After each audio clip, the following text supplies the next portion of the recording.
Está pronto para ouvir algo diferente hoje aqui?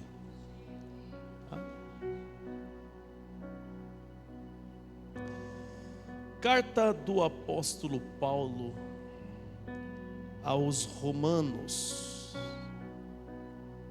capítulo de número 16, verso de número 13. Quem esteve aqui domingo no culto? Quem esteve aqui domingo? Faz assim, domingo a casa estava lotada, hein?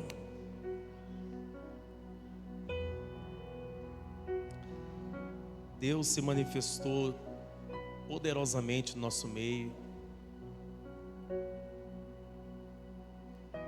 Eu recebi tanto áudio de testemunho do culto de domingo.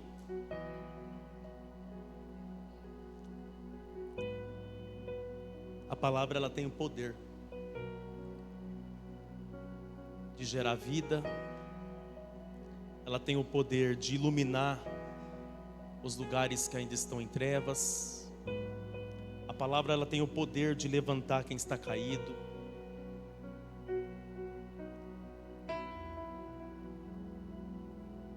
São 18 anos pregando a palavra. 18 anos. Eu acredito que eu estou ficando de maior como pregador.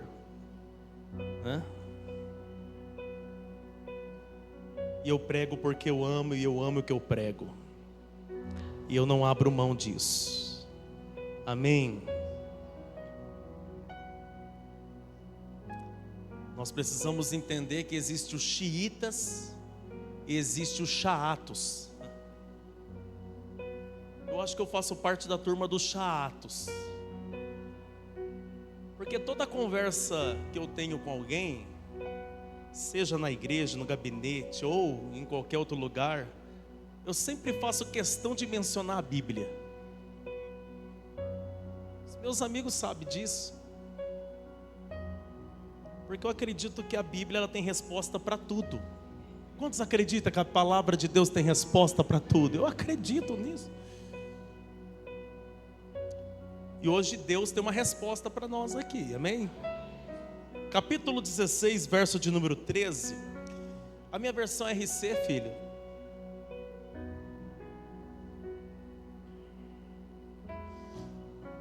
Saudai a Rufo, eleito no Senhor, e a sua mãe e minha. Vamos repetir isso aqui? Saudai a Rufo, eleito no Senhor, e a sua mãe e minha. Agora repita comigo: saudai a Rufo, eleito no Senhor.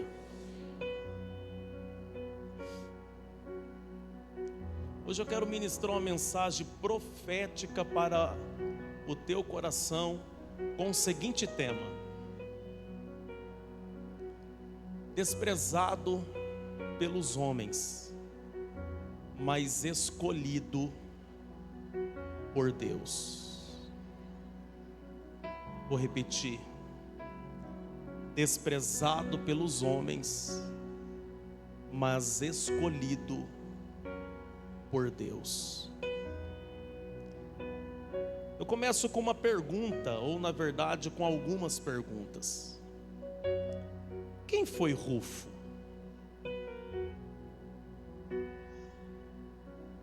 Onde ele nasceu? Quem foi sua família? Quem é essa pessoa que aparece, que tem o seu nome mencionado?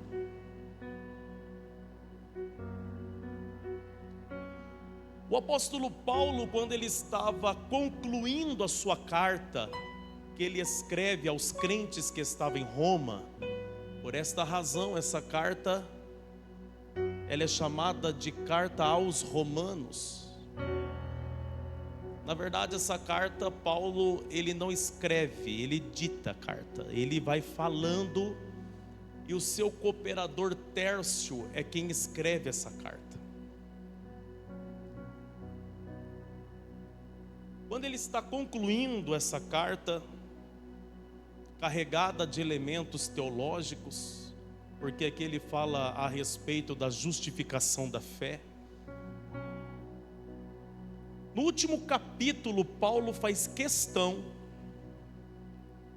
de cumprimentar algumas pessoas.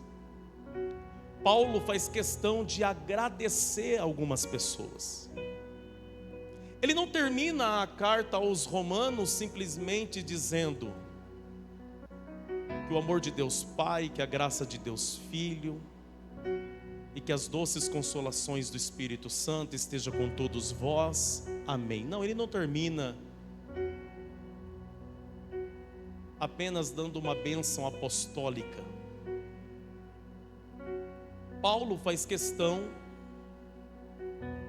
de honrar algumas pessoas antes de terminar. Ele faz questão de mencionar o nome de cada uma destas pessoas que indireta ou diretamente contribuiu com o seu ministério, que de alguma maneira o ajudou em sua missão. E ele não só menciona essas pessoas em forma de poder honrá-las, mas ele também recomenda essas pessoas. Uma coisa é você dizer, fulano me ajudou, muito obrigado. Outra coisa é você dizer assim, fulano me ajudou,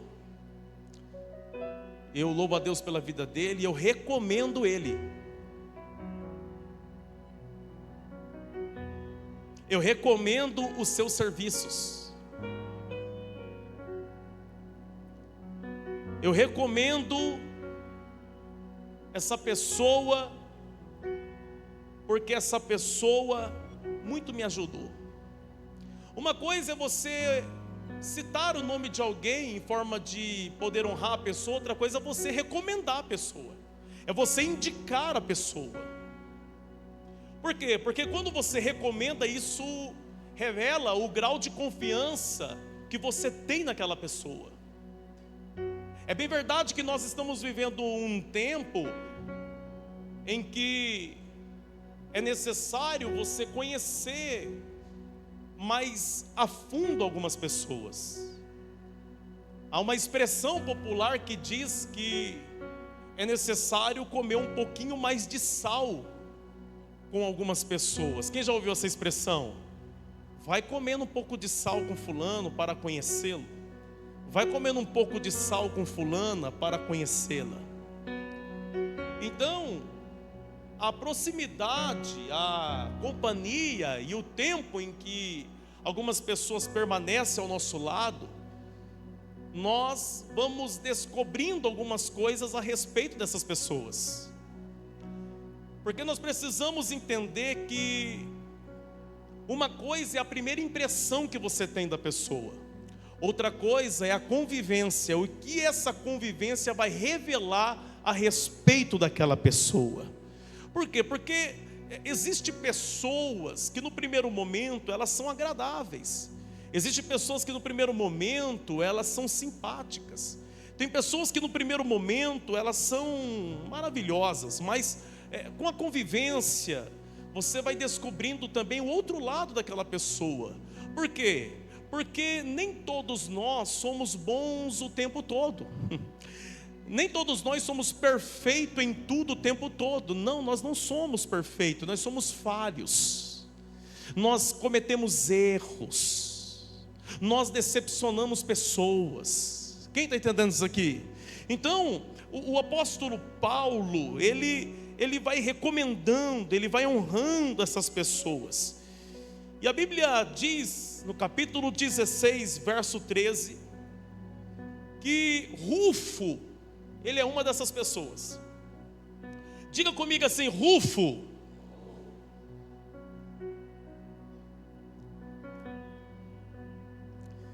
A primeira informação que nós temos a respeito de Rufo, pergunte qual é? Ele é eleito no Senhor. Vamos trocar essa palavra eleito por escolhido, ok? Amém? Ok. A primeira informação então que nós temos a respeito de Rufo é que ele é Você faz melhor do que isso. Ele é escolhido. Essa é a primeira informação. Ele é escolhido. Escolhido por quem? Ele é eleito então ele é escolhido por Deus.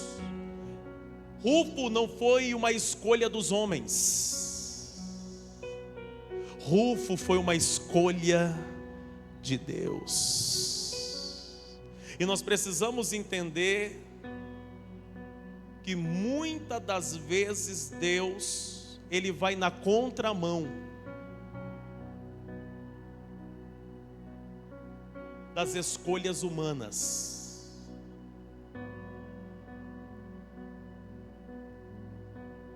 Isso fica claro no primeiro livro de Samuel,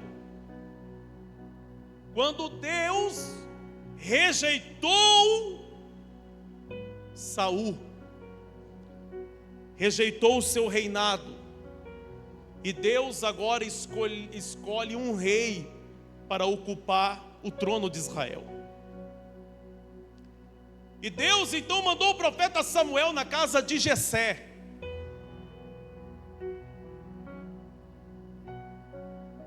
Que ficava na tribo de Judá.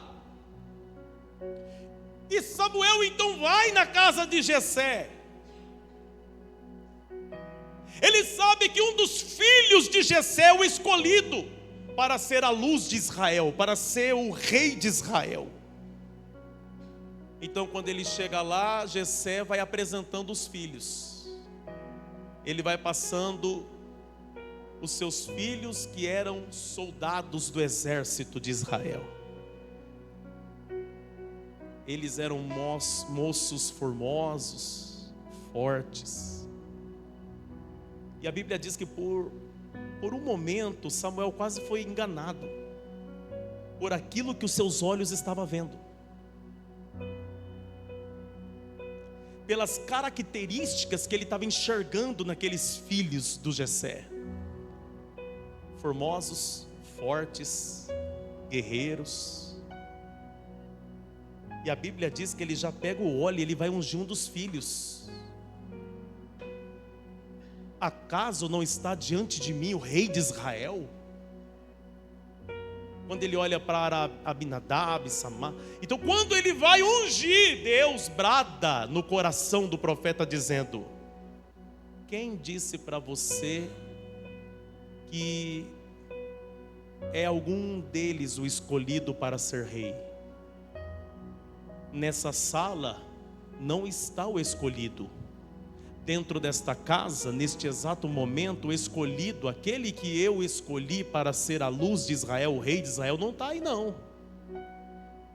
Eu não vejo com os olhos dos homens, eu não vejo como o homem vê. Porque você apenas enxerga o estereótipo, você vê apenas a parte de fora. Mas eu, Senhor, vejo o coração. E aí a Bíblia diz que Samuel perguntou para Jessé: acabou seus filhos? Aí ele disse: não, tem um, está lá no campo. Perceba que ele era desprezado. O Davi era desprezado. Em um momento tão importante, com a visita de um profeta, ninguém fez questão de chamá-lo. Ninguém fez questão de avisá-lo. Mas fica tranquilo. Você pode estar triste porque você não foi convidado para se assentar em algumas mesas. Mas se você é escolhido por Deus, na hora certa você será chamado. Fica tranquilo. Olha para essa pessoa e fala assim: fica tranquilo. Diga: fica tranquila.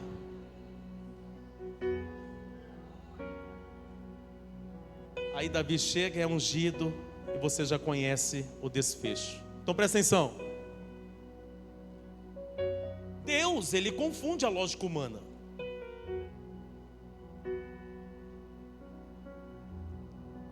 Existem algumas escolhas de Deus que muitas das vezes nós ficamos meio contrariados.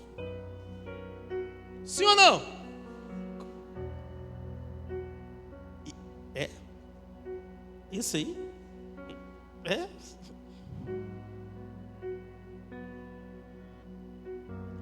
Rufo, ele era uma dessas pessoas. E Paulo faz questão de dizer, ele não é escolhido por homens. Ele é uma escolha de Deus. Mas é interessante que Paulo vai deixar claro que existe uma relação entre eles. Olha o texto. É a sua mãe. É a sua? É minha. É a sua mãe, é? Em outras versões, é a sua mãe, que para mim é uma mãe também. Você percebe que há uma relação de amizade. Existe uma intimidade aqui. Quando você lê apenas esse verso 13, o final dele fica claro a proximidade que eles tinham. Paulo, ele era de dentro desta casa aqui. Ele tinha tanta consideração pela mãe do Rufo que ele a considerava como mãe dele também. Já percebeu que existem algumas relações de amizades que a gente fica tão próximo, tão íntimo, que daqui a pouco nós estamos chamando a mãe dos outros de mãe também? Quem já percebeu isso daí? Quem já chamou a mãe de algum amigo de mãe também aí? Levanta a mão aí.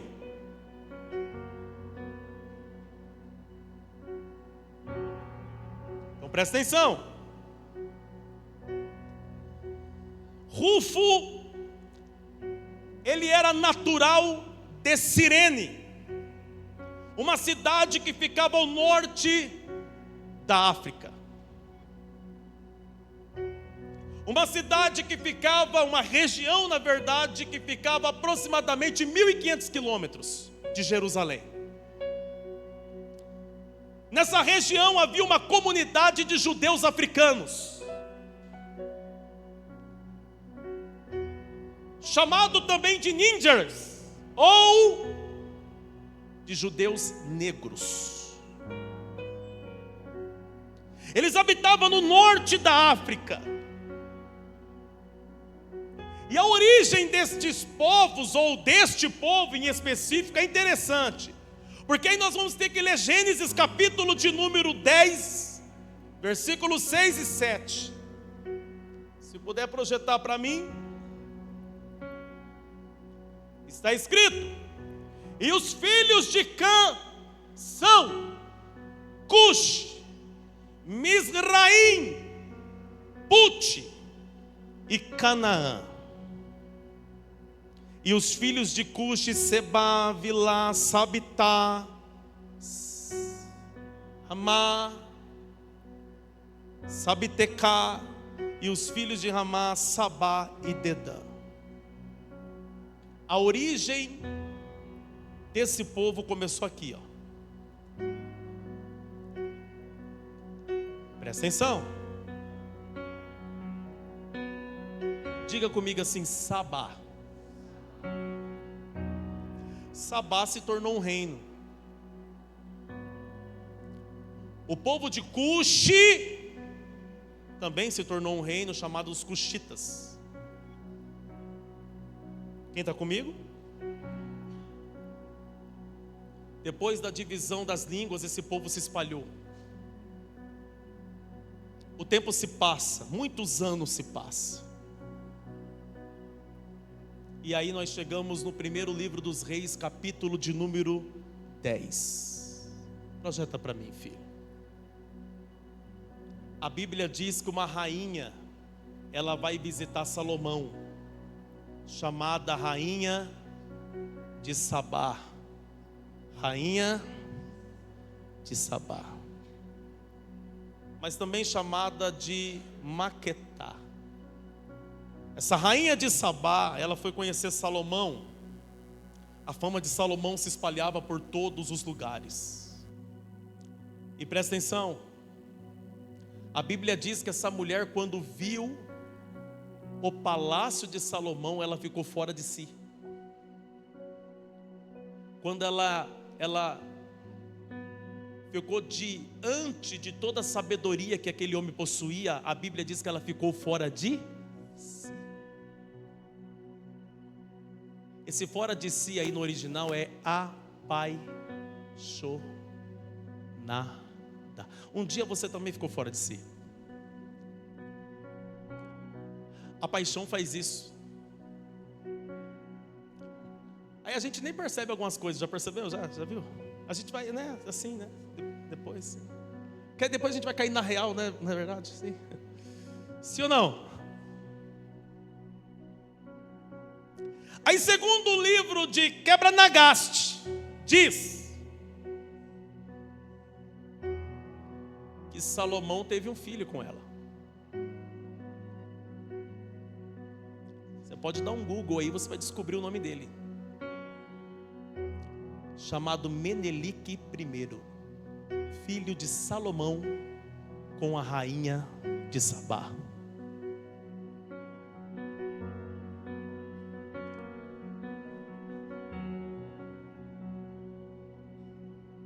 Aí agora nós temos aqui a origem ou o início dos judeus africanos. E é interessante que Menelik I, ele segue a cultura. Toda a cultura ele segue. E presta atenção. Há uma história que diz que Menelik, ele recebeu até mesmo a réplica da Arca da Aliança. Mas enfim, vamos deixar isso aí para os livros de história, ok? Ok? Quem está comigo aqui? Eu só estou mostrando para você a origem.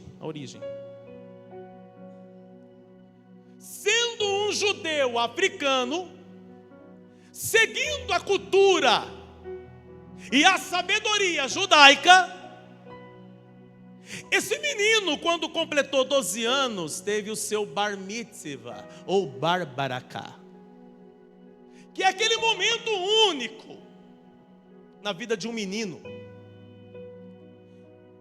que é quando ele muda de fase. Ele está deixando as coisas de menino para começar a se apegar às coisas de adulto. É uma festa linda que eles fazem, essa festa da transição, da mudança. Por que você acha que Jesus, aos 12 anos de idade, ele foi para onde? Para onde? Ele foi para o templo, porque seus pais José e Maria foram para Jerusalém, por ocasião de uma festa. Mas na verdade, o texto ou o escritor faz questão de dizer que ele tinha quantos anos? Quantos anos? É o tempo do bar mitzvah. É quando o filho, que sempre esteve na companhia da mãe, que esteve dentro de casa, agora ele vai começar a andar com o pai. Ele vai começar a se relacionar com as coisas do pai. Quando nós lemos lá o segundo livro dos reis, isso aconteceu com aquela mulher, a mulher de Sunem, a sunamita, que a Bíblia diz que o menino foi para o campo com seu pai e sentiu dor de cabeça. Por quê? Porque ali foi o bar mitzvah. Eu saio de casa para acompanhar meu pai. É por isso que Jesus, com 12 anos, ele está lá onde? Só que a Bíblia diz que a Maria e o José voltam para casa, sim ou não? Daqui a pouco, quando eles já tinham caminhado muito, eles percebem que o menino Jesus não está com eles. Eles voltam. São 3 dias entre ir, voltar e procurar. 3 dias procurando Jesus. Quando encontrou ele, a Maria vai e fala: meu filho, por que você ficou para trás? Nós ficamos angustiados.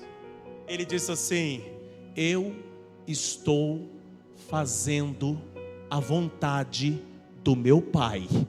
Ele está dizendo: eu já estou deixando as coisas de menino, saindo de casa, porque eu tenho uma missão, e a minha missão é com o meu Pai.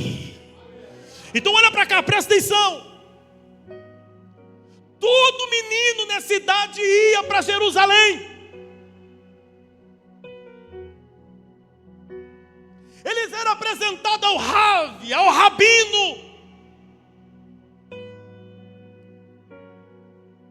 E o maior desejo do coração dos pais, ou até mesmo do menino, que naquela idade já conhecia a Torá e a lei de Deus, era ser escolhido, ser um dos escolhidos para ser um discípulo no templo, para trabalhar no templo.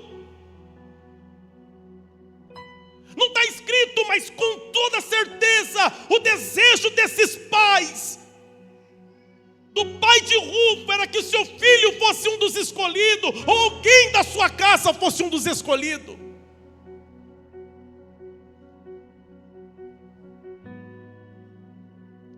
Mas Rufo não foi escolhido. Rufo retorna para a sua terra. Ele não foi escolhido para ser um dos discípulos. Quem está entendendo isso aqui? Outros meninos foram escolhidos. O Rufo e o Alexandre não. Porque ele também tinha um irmão chamado Alexandre.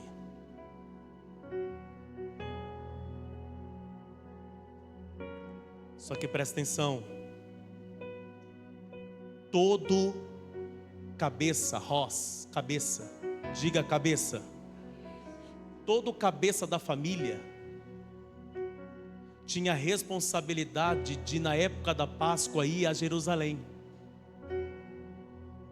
E muitos desses judeus africanos viajavam 1.500 quilômetros só para ir na Páscoa. O Rufo não foi escolhido para ficar em Jerusalém no momento da sua transição. O tempo passa, chegou o período da Páscoa, período mais importante para os judeus. E o pai de Rufo, o cabeça da família, vai para Jerusalém porque ele tem uma obrigação, ele tem um compromisso com o eterno. O compromisso que ele tem de manter a marca do sangue do Cordeiro na casa dele. Seguindo a tradição judaica que eles repetiam ano após ano, desde quando saiu do Egito. A Páscoa era importante. Então eles se arrumavam, eles viajavam. E esses judeus africanos, eles demoravam 2 meses para chegar em Jerusalém. Quanto tempo? Diga 2 meses. Havia toda uma preparação. E o pai do Rufo estava chegando lá em Jerusalém. Estava chegando aonde?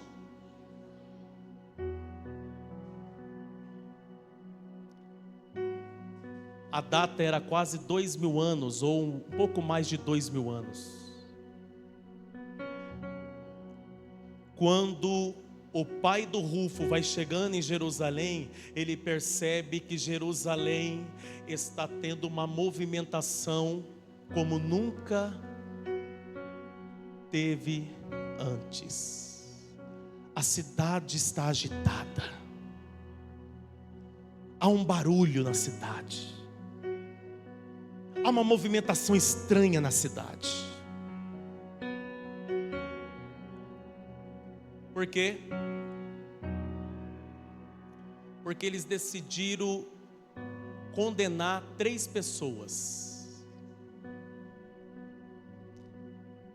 E os judeus, de comum acordo com os romanos, participaram desse ato cruel.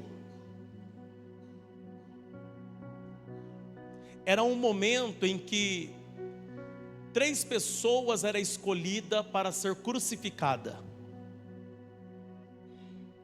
E geralmente a crucificação acontecia fora dos muros da cidade, com os portões abertos. Pergunte para quê? Para aqueles que estão dentro da cidade e vejam o que acontece com quem é malfeitor. Para que todos vejam o que acontece com quem decide infringir a lei de Deus, ou a lei de Moisés. Presta atenção. Então, quando ele chega na cidade, é isso que está acontecendo. Está acontecendo a crucificação de 3 condenados. E o mais famoso, que a história gira em torno dele, as pessoas, elas estão naquela expectativa, elas estão nas ruas, elas querem ver ele passando, carregando a haste da cruz. Eles querem ver, eles querem assistir, porque um daqueles 3 era o mais famoso. Ele era tão famoso que a Bíblia diz que os romanos jogou sorte, jogou no tigrinho para ver quem ia ficar com a roupa dele.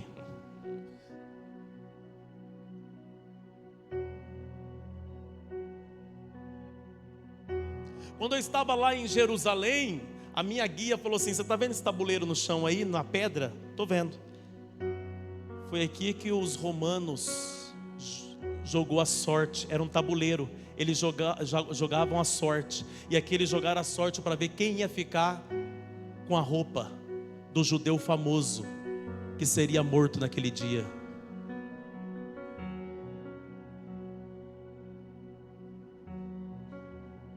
Lá está vindo o condenado famoso. Ele era tão jovem, tinha 33 anos de idade. Seu crime, amar.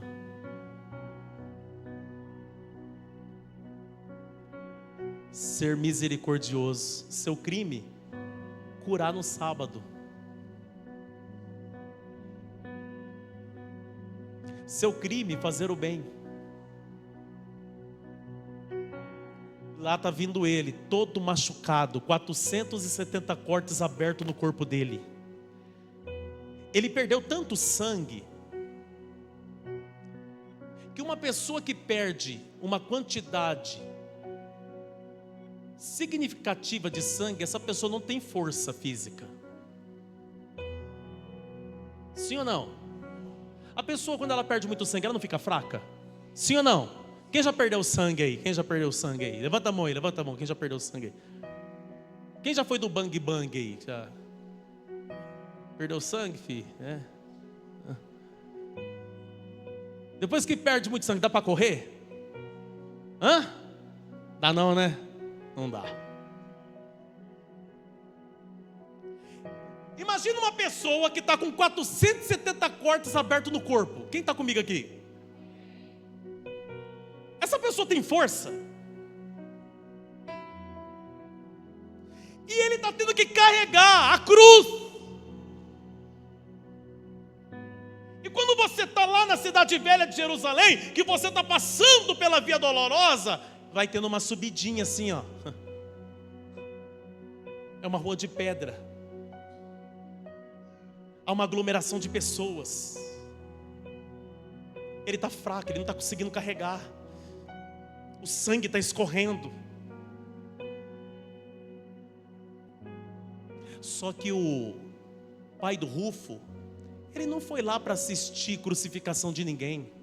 Ele foi lá para ver o sumo sacerdote imolar um cordeiro, pegar o sangue do cordeiro, espargir entre eles e apresentar o sangue do cordeiro no Santo dos Santos, que isso era Páscoa.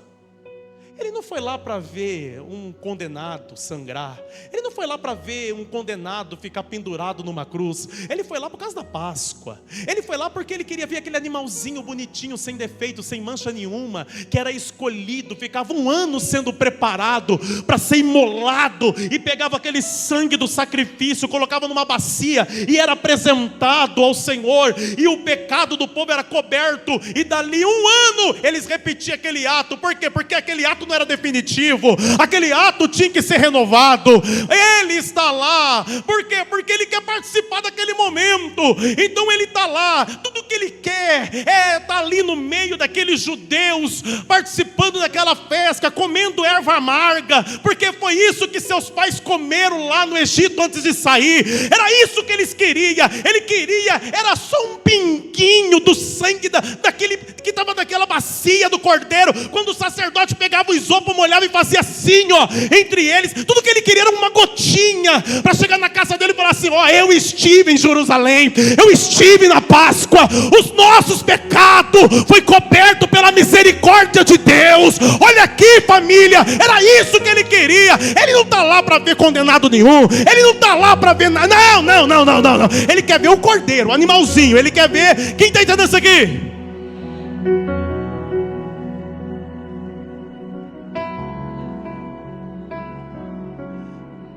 Só que quando ele entra na via dolorosa, e ele está ali no meio daquela multidão, aquele condenado, ele está tão fraco que ele cai. O soldado fala: levanta. Ele não tem força. Os nutrientes, as vitaminas do seu organismo já foi tudo embora no sangue. Ele não consegue, ele não tem força. É nesse momento que o soldado romano olha para o pai do Rufo. E até hoje lá tem uma pedra com o nome dele. E o soldado então o constrangeu a pegar a cruz do condenado e auxiliá-lo, ajudá-lo a carregar aquela cruz. Projeta para mim Marcos capítulo 15, versículo 21. Vamos ver quem era o pai dele. Marcos capítulo 15, versículo 21, está escrito: e constrangeram um certo Simão Cirineu, pai de Alexandre de Rufo, que por ali passava, vindo do campo, a que levasse a cruz. Há uma discussão teológica que diz: mas ele estava vindo do campo, ele estava trabalhando. Não, é uma expressão que ele estava vindo daqueles territórios dos campos que dava acesso a Jerusalém, porque ele estava vindo da sua terra, por ocasião da Páscoa. O texto diz que o seu nome é Simão. Você está aqui? Voou? Quem está comigo? Fala alguma coisa, meu filho. Eu entendo o seu silêncio quando a Bíblia está sendo pregada, e louvado seja Deus por isso. Como que é o nome dele? Como que é o nome dos filhos?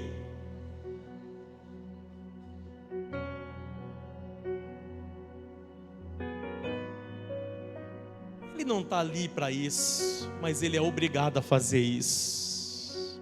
Ele não foi lá para carregar a cruz de ninguém, mas agora ele está sendo obrigado a carregar uma cruz que não é dele. E talvez eu vou falar algo muito forte aqui hoje para você. Na verdade não é ele que está ajudando Jesus. Na verdade, carregar a cruz de Jesus é Jesus que está ajudando ele a ser salvo. Carregar a cruz não é sinônimo de dor. Não é sinônimo de humilhação. As pessoas usam essa expressão, é necessário carregar a cruz. E alguns dizem, mas esse negócio de carregar a cruz é pesado demais. Esse negócio de carregar a cruz é difícil demais. Você precisa entender de uma vez por todas hoje, que carregar a cruz não significa um fardo. Carregar a cruz é um sinal de bênção, porque isso mostra que você é salvo. Isso mostra que você foi salva. Você, ao carregar a cruz, você não está ajudando Jesus, não. É Jesus que está te ajudando. É Jesus que está te salvando.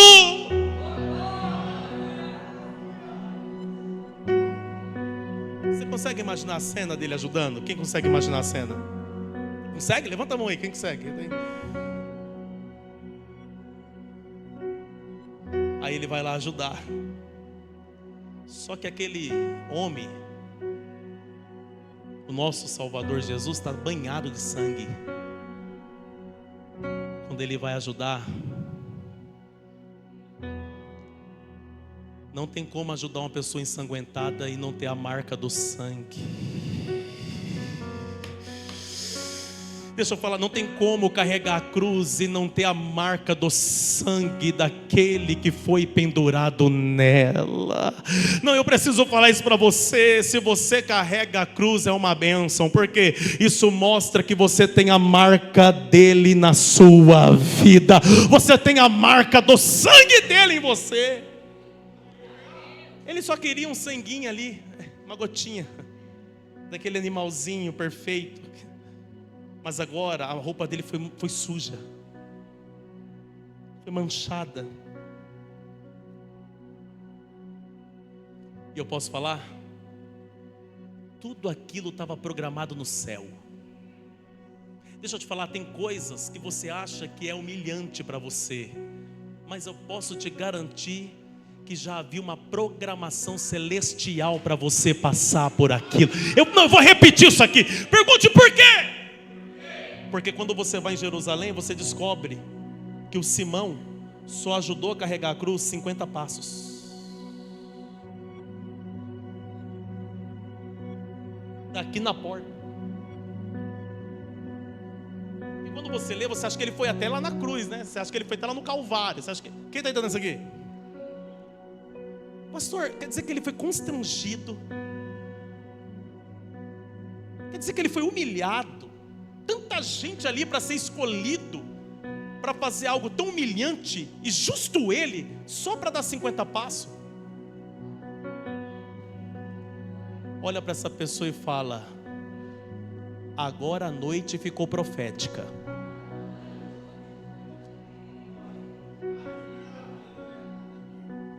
Porque eu não sou profeta quando eu revelo o nome de alguém, quando Deus, pela sua infinita graça, me revela alguma coisa. Eu sou profeta quando eu abro a Bíblia e prego para você do jeito que ela é. Olha para cá, olha para cá, olha para cá, olha para cá, presta atenção nisso aqui.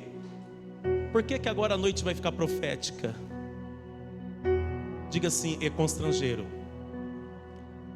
É constrangeiro. Um certo Simão Cirineu. Quantas das vezes você foi submetido a um constrangimento? Quantas das vezes você foi submetido a uma humilhação, e às vezes pública? Quantas das vezes você foi submetido a fazer coisas que você não quis fazer?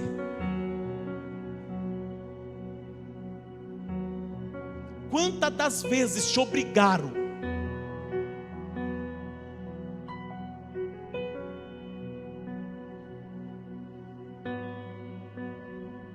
Essa mensagem é para você, filha. Essa mensagem é para você, filho, que está pensando que essa humilhação vai matar você, vai acabar com a tua história, que esse momento difícil que você está sendo submetido é o final da tua história. Eu digo a você, não é o final, é a maior bênção. não é o fim da tua história, é a maior bênção. Eu venho aqui como profeta para declarar na sua vida que o que você está vivendo foi programado na eternidade. O que você está passando foi programado por Deus. Como assim, pastor? Eu não entendo isso. Como que você será exaltado se não for humilhado? Como que você vai conhecer um Deus que faz milagre se você não precisar de milagre? Como que você vai conhecer um Deus que cura se não tiver enfermidade? Como que você vai conhecer um Deus que liberta se você não tiver aprisionado para ser liberto? Como que você vai conhecer esse Deus que nós pregamos?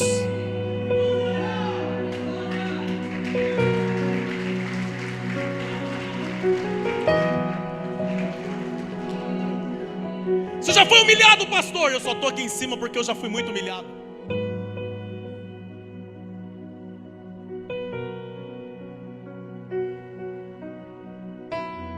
Mas não tem na lápide de ninguém no cemitério jaz os restos mortais de alguém que foi humilhado. Jaz aqui alguém que morreu porque chorou, porque foi humilhado. Jaz aqui. Não. Humilhação que não mata vira testemunho. Humilhação que não mata vira um capítulo maravilhoso de um livro de alguém que superou muita coisa. Deixa eu falar para você, esse é só um capítulo da tua. Se eu fosse você, eu virava para alguém aí. Se eu fosse você, eu escolhia alguém e dizia assim: esse momento que você está passando é só um capítulo, é só um capítulo, é só um capítulo de uma história de superação.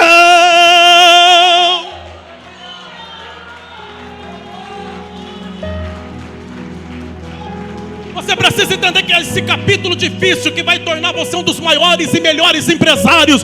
Esse capítulo difícil que você está passando aí, que vai te moldar e te forjar a ser um pai maravilhoso para os seus filhos. Você precisa entender que esse momento que você está vivendo aí está te preparando para algo grandioso.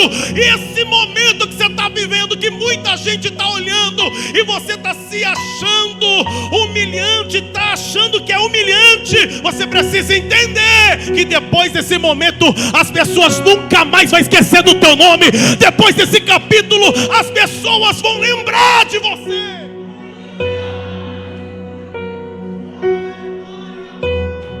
Tem alguém comigo aí? Tem algum pentecostal aí? Ou você está com frio?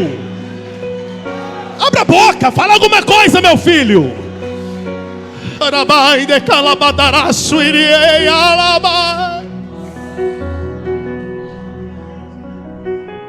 Talvez você está sentado do lado de um rufo dessa geração aí, ó.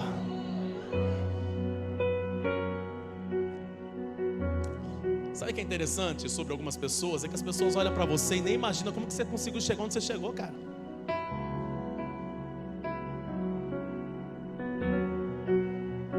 Porque se nós somos julgados ao ser analisado pelas pessoas, e uns dizem que a primeira impressão é a que fica, como que você, um cara que se acha tanto, chegou onde chegou? Mas é só a primeira impressão, né? Como que você, um cara tão calado, tão quietinho,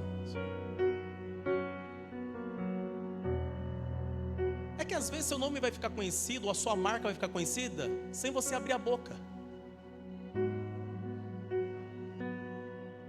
Mas só pelo fato de você ter estado no lugar certo,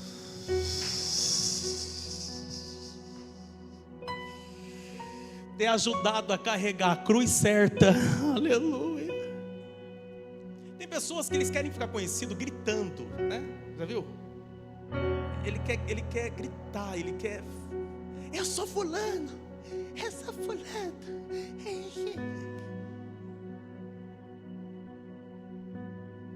Olha, eu sou pastor, olha aqui, eu sou pastor, hein? Olha, eu sou pastor, hein? Eu nem gosto que me chama de pastor, me chama de irmão. Eu sou teu irmão. O meu título de pastor não vai entrar no céu, mas eu vou entrar lá como teu irmão em Cristo. Quem está entendendo isso aqui? Então presta atenção. Diga assim comigo, só 50 passos. Só 50 passos e 2000 anos depois, olha nós falando dele aqui.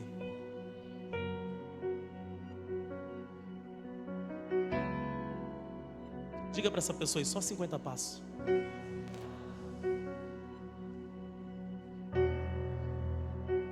Quando Deus tem algo na vida de alguém, não precisa ir muito longe não.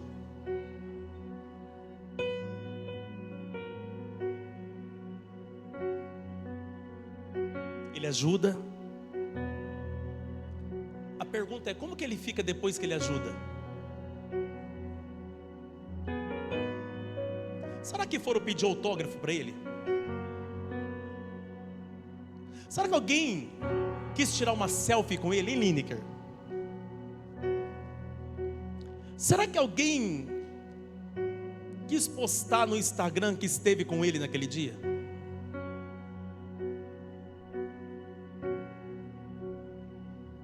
Talvez ninguém quis tirar uma fotinha com ele, mas com certeza alguém disse para ele: vai se limpar,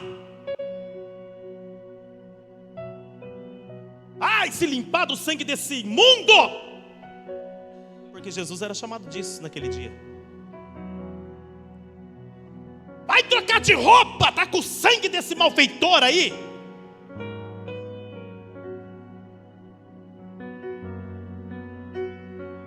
Ele foi por ocasião da Páscoa, agora ele tem que voltar embora porque talvez as suas vestes não estão adequadas para participar da festa.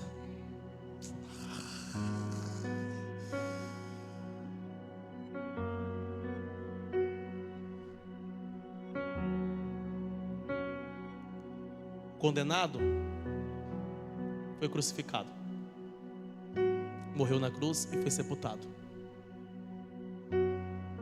A sequência dos fatos históricos e da história genuinamente verdadeira a gente já conhece. Preguei domingo que ele não ficou na tumba, ele ressuscitou. Quem está entendendo? Então presta atenção. O meu foco aqui é o Simão. Eu imagino o Simão voltando para casa, cara. Sabe quando você sai da sua casa para fazer uma coisa e nada dá certo? Como que você volta para casa? Hã? Triste, pastor? É mesmo? Desanimado? Você já saiu da sua casa assim, para fazer algo, um empreendimento, alguma coisa assim, e deu tudo errado? Quem já? Você viajou, saiu de cidade, saiu do estado. Quem já?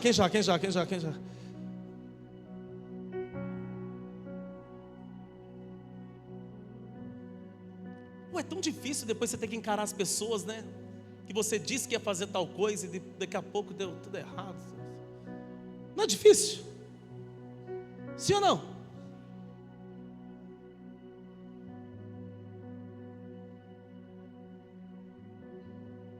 Não, sabe o que é pior? Não é as coisas dar errado, é você ter que ficar repetindo a mesma história. Eu não sei você, mas tem hora que cansa, não cansa? Não cansa, assim, cansa. Eu já passei por algumas situações, né? E as pessoas ficam perguntando: por que você saiu de lá? Por que você saiu? Cara, eu não quero nem saber mais. Eu não quero falar sobre isso, não. Oi, mano. Sim ou não? Quem já passou por isso?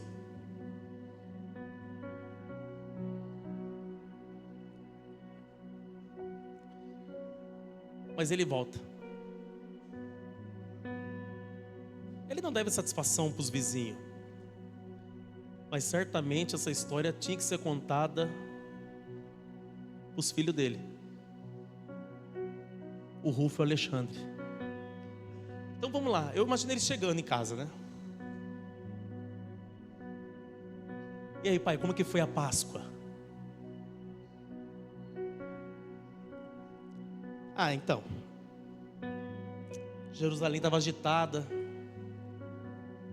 aconteceu uma coisa lá, um judeu lá foi crucificado. Vocês não vão acreditar. O que, pai? Eu não fui obrigado a carregar a cruz dele?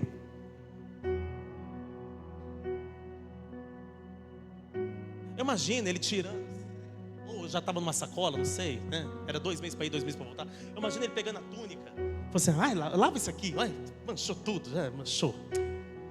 Sujou. Até passei ali perto do rio ali, tentei tirar.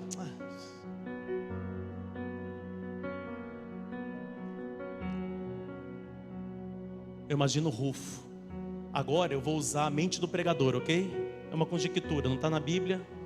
É uma aplicação, ok? Ok? Quem está comigo aqui?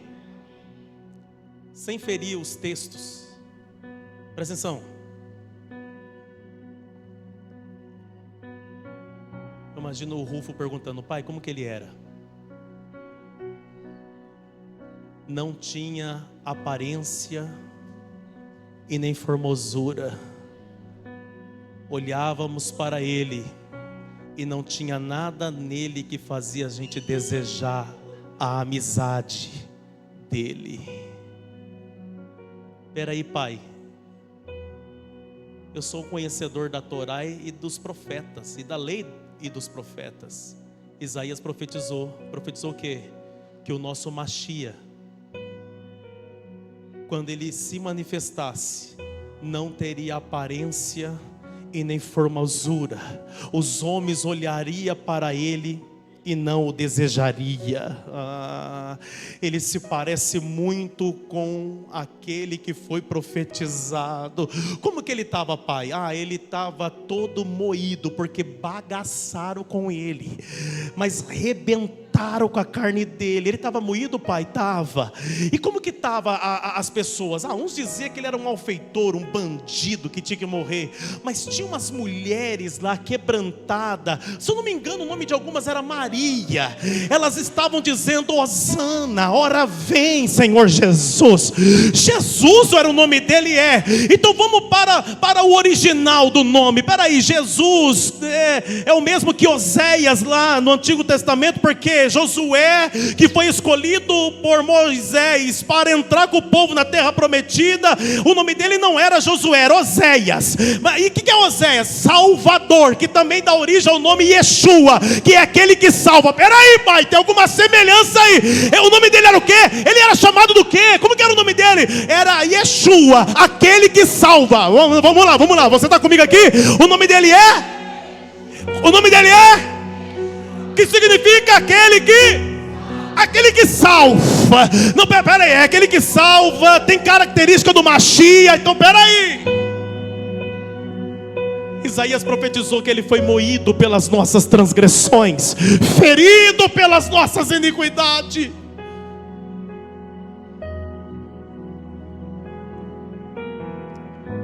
Pai, você não recebeu o sangue de um animal que tem que repetir o sacrifício ano que vem. Você recebeu a marca do sangue do sacrifício definitivo, da maior bênção para a humanidade. Eu não sei você, mas eu estou vendo algumas pessoas chorando aqui. Eu acredito que é o Espírito Santo que está fazendo alguma coisa aí. Olha para essa pessoa e fala, vai dando lugar para o Espírito Santo, ele quer fazer um milagre em você hoje. Porque não tem como falar de Jesus e o Espírito Santo não querer fazer algo dentro da gente, não é verdade, gente? Então o Espírito Santo está aqui querendo fazer alguma coisa em você aí, quer ver? Olha, ele vai fazer, quer ver? Olha, ele já começou a fazer lá, olha lá, ele já começou, ele vai começar a curar ali, vai começar a transformar ali, vai começar a curar aqui, ele já está começando a obra dele aqui, porque eu acredito que ele está aqui, eu acredito que o Senhor ele já está manifestando, quem está entendendo? Então presta atenção.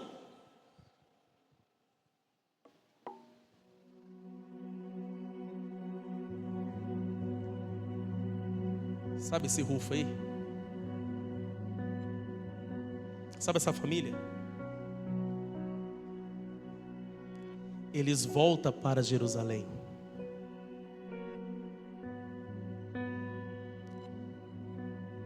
Havia em Jerusalém uma sinagoga deles. Está escrito em Atos dos Apóstolos, sinagoga dos judeus de Cirene.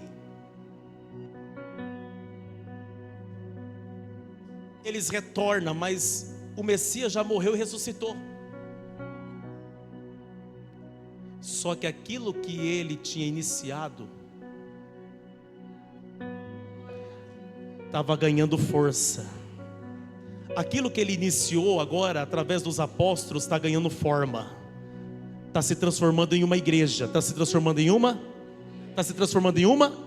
Ok. Essa família vem e fica na igreja.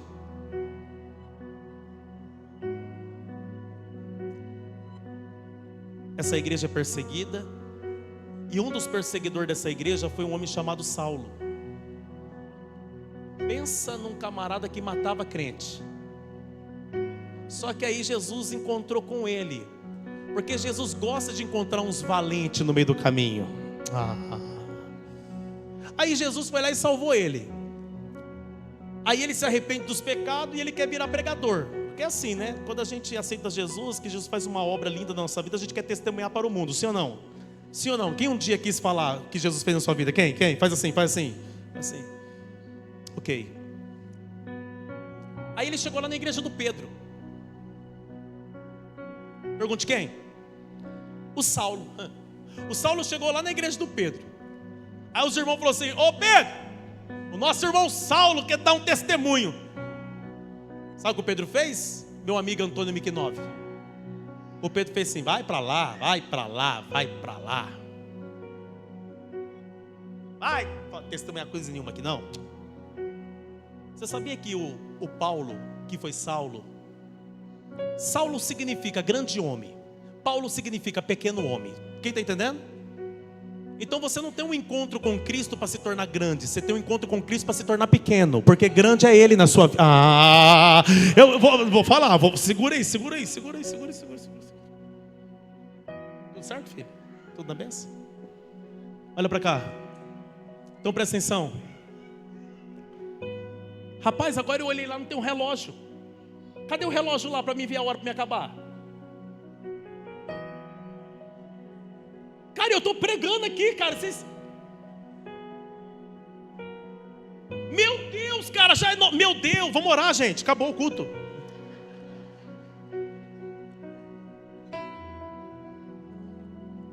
Quem quer que eu acabo logo? Fala, amém.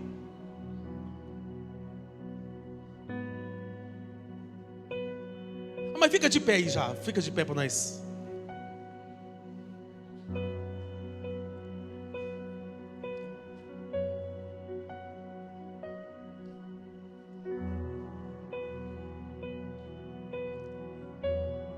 Olha para cá.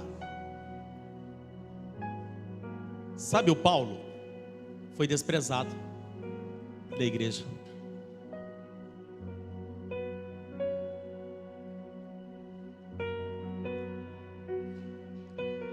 Já percebeu como que a gente tem dificuldade de lidar com rejeição? Já percebeu?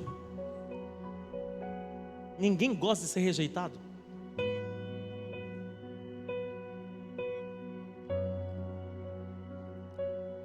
Mas a gente precisa entender que existe algumas rejeições que é uma bênção. Pergunte por quê? Porque ela nos coloca no tempo certo, em que Deus quer exaltar de verdade a nossa vida. Então ele foi rejeitado. Eu imagino o dia que ele foi rejeitado. Ele chegou lá todo animado, queria pregar, queria testemunhar, queria oportunidade, mandou um papelzinho lá na frente. Aí o Pedro olhou e fez assim, ó, olha aqui, olha o Pedro. Deixa eu ver se tem um papel aqui. Ó o Pedro. Quem já foi dessas igrejas que mandava papelzinho lá no altar, lá no púlpito, para querer oportunidade? Quem já? Faz assim, quem já? Faz sim, gente, faz. Eu já. Eu chegava na igreja, eu colocava assim, ó, eu quero oportunidade para ler um versículo.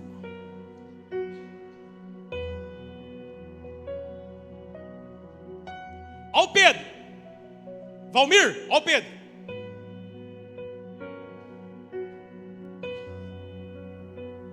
Abriu o lixinho.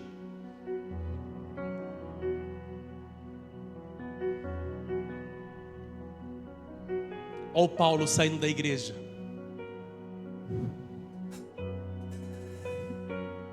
Só queria contar um testemunho. Olha a mãezinha do Rufo olhando para ele. Aquela que um dia a família dela também foi rejeitada, humilhada, desprezado. Teu marido foi obrigado a fazer uma coisa, e depois eles entenderam que aquilo não era humilhação, era a maior bênção da vida deles.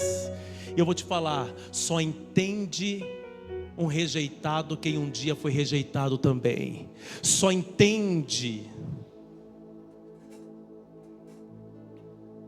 a respeito de humilhação quem um dia foi humilhado também. Eu imagino a mãe do Rufino lá fazendo isso aqui, ó. Vem aqui, meu filho, nós te entendemos. Vamos lá para casa comer um caldo. Vamos lá para casa partir o pão. Ou você acha que ela se tornou mãe do Paulo de uma hora para outra assim? Não teve uma construção de uma relação?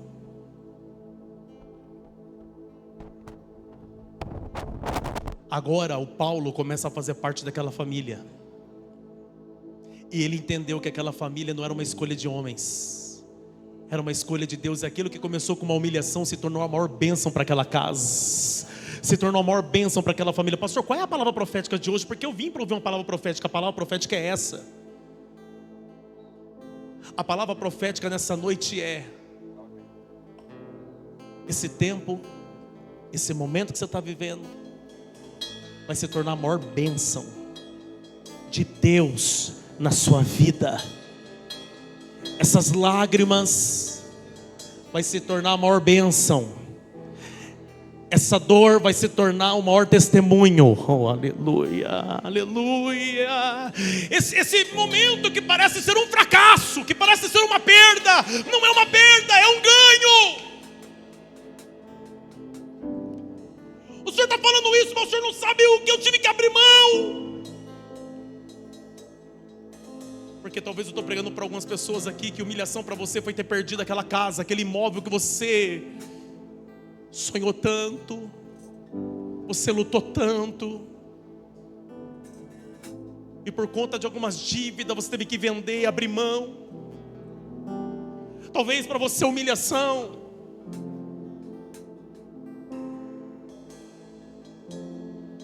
seja você passar por um momento complicado da tua história, em que você só queria ser compreendido, você só queria uma mão, um ombro, alguém, e você não teve esse alguém. O amigo não ligou, o amigo não mandou mensagem.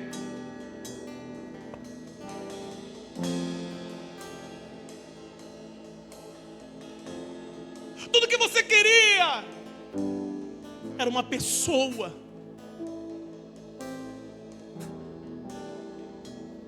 E você não teve. E eu posso estar aqui do outro lado, olhando para você, e eu posso dizer para você: eu te entendo, eu te compreendo. Por quê? Porque eu passei por períodos que tudo que eu queria era aquele amigo que um dia disse que me amava, e no pior dia da minha vida ele não estava lá. Aquela pessoa que disse: eu vou te abraçar, e o abraço nunca chegou.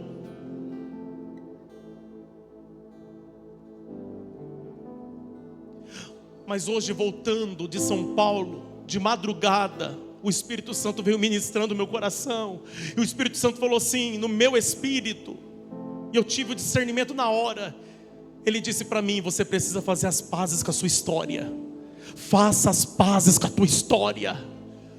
Não é sobre pessoas, é sobre você. Não é sobre quem não esteve com você, mas é sobre você que resistiu, que teve resiliência para passar pelo processo que eu permiti você passar. Já percebeu que nós carregamos algumas marcas na nossa vida? E o Espírito Santo hoje, nesse culto profético, está falando para alguém que faça as pazes com a sua história o quanto antes.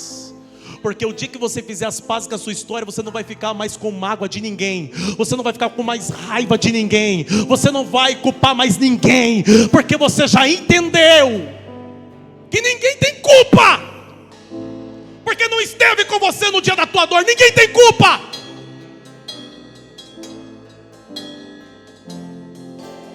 Porque enquanto você continuar culpando aqueles que não esteve, você vai ficar ocupando um lugar de vítima.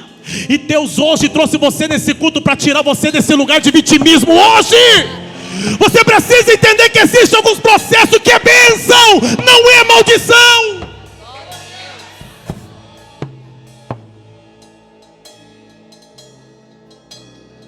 Será que tem alguém entendendo o que eu estou falando aqui?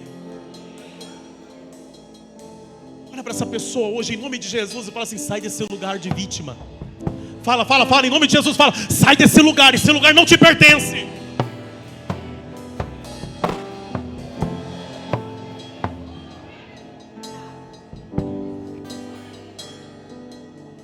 Quando eu fui ler sobre Rufo, e quando você pesquisa sobre ele, vai estar escrito assim: ele se tornou uma das pessoas mais influentes da igreja cristã no primeiro século. Peraí. Ele se tornou uma das personalidades mais influentes dentro da igreja do primeiro século. Em que cidade? Jerusalém. Jerusalém, na mesma cidade que o pai dele foi humilhado e foi obrigado a carregar uma cruz? Sim. Deixa eu te falar uma coisa.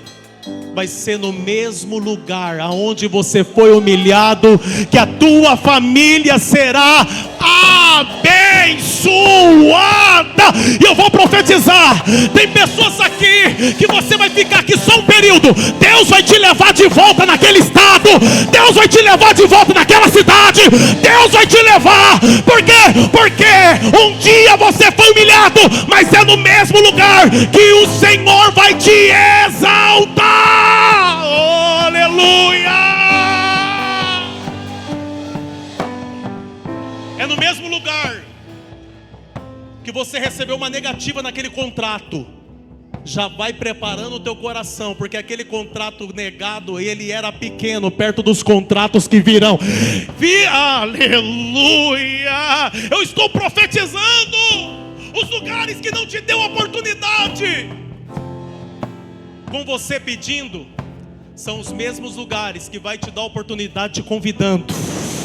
Eu estou profetizando nessa...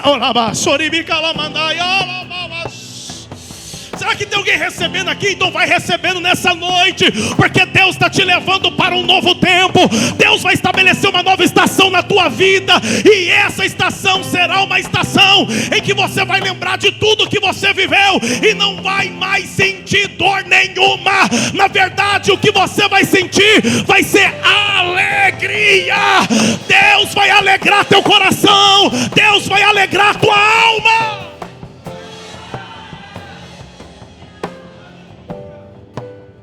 Quero orar. Eu quero orar, em nome de Jesus eu quero orar.